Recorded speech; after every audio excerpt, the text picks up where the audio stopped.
On est maintenant en contact au téléphone avec le syndicat d'École Bleue de la Ville de Montréal, le célèbre local 301 du SCFP, le terrible local.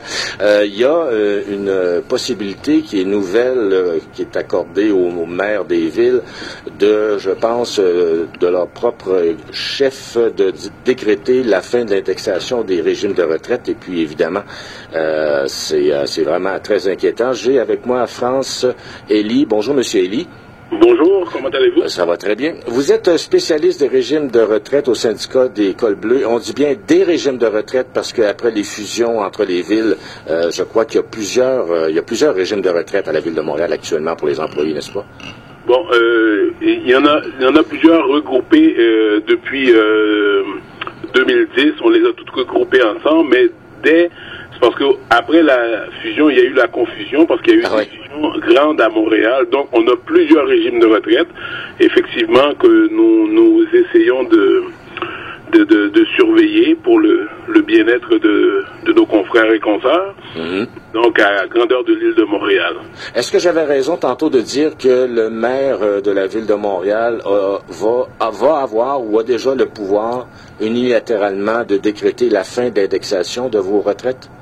Effectivement, il a ce pouvoir-là et il a déjà annoncé des intentions, donc qui ne se sont pas encore concrétisées alors qu'on se parle, donc dans l'espoir de lui faire changer d'avis, de le sensibiliser à la cause des retraités col bleu.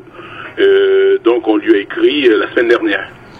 Parce que si vous avez des régimes indexés, ça veut dire que vous payez des cotisations plus élevées en fonction du fait que ça prend plus d'argent pour assurer une retraite qui est indexée. Vous avez des contrats de signer. Comment est-ce qu'on peut changer la donne comme ça sans... il va falloir que la Ville donne autre chose en contrepartie, j'imagine. Écoutez, après la loi 15, qui est supposée être pour assurer la pérennité des régimes de retraite, il y a les actifs, dont les gens actifs qui vont être retraités ultérieurement, que l'indexation a été complètement annihilée par le gouvernement du Québec. Et pour les retraités, c'est une option qu'il offre aux maires. OK?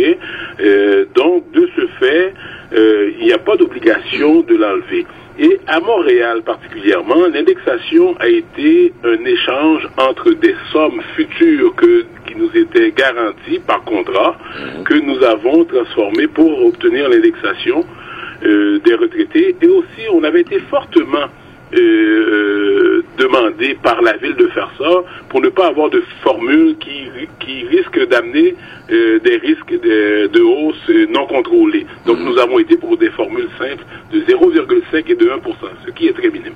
Bon. Et pourtant, à la Ville de Montréal, je ne sais pas si vous êtes au courant de ça, enfin, c'est peut-être une question d'âge de ma part, il y avait des employés col bleu au début des années 80, je crois, c'était encore le maire Drapeau qui avait annulé l'indexation des retraites et ces gens-là vivent une situation terrible.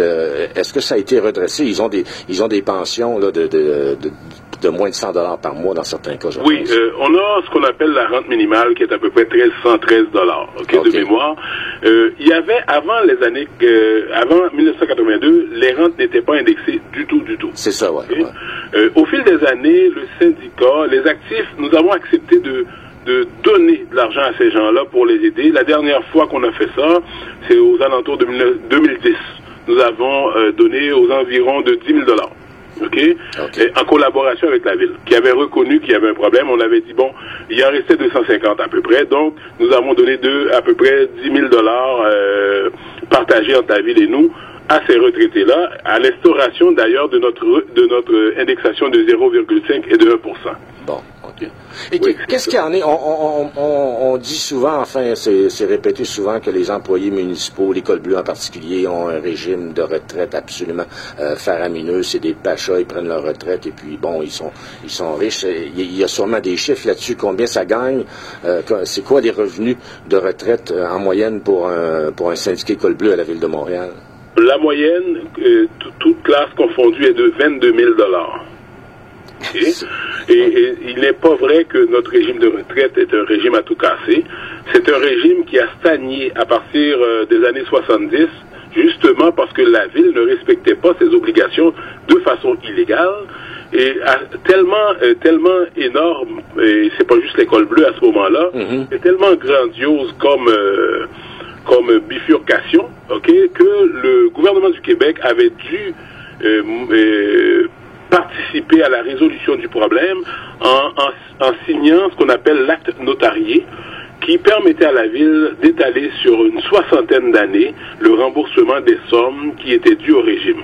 Au moment qu'on se parle, il y a encore une somme d'environ de 170 millions de dollars qui est due au régime de retraite d'école bleue, ce qui fait que, vous comprenez que lorsque l'actif est manquant, on ne peut pas faire fructifier cet actif-là. Oui, oui. Okay. C'est ce qu'on appelait les congés de cotisation, là.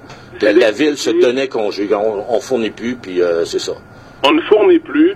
Donc, ce que le maire Drapeau faisait, c'est qu'il payait les rentes à même le budget général de la ville, sans faire de distinction entre le régime et les services publics. Donc, il disait, on ne fera jamais faillite, on n'a pas à suivre des règles, donc nous allons faire ce qu'on veut. Oh oui. Okay. C'est ça. Et ça donne ce que ça donne. Là. Oui, donc c'est un régime qui traîne de la patte depuis ce temps-là, parce que les belles années de rendement extraordinaire n'ont pas été réalisées pleinement. Et donc, maintenant, vous connaissez le contexte économique, il n'y a pas des rendements faramineux à faire, donc c'est encore plus difficile pour nous. Oui, il n'y a pas de rendement faramineux à faire pour un régime de retraite, mais la ville, en même temps, bénéficie de cette réalité économique où les taux d'intérêt sont si bas qu'elle peut emprunter à moins de 2% pour réaliser des travaux. Absolument, absolument. On ne peut pas tout avoir, le beurre et l'argent du beurre. Là, non, c'est sûr, c'est sûr. Donc, il y a plus de possibilités pour la ville.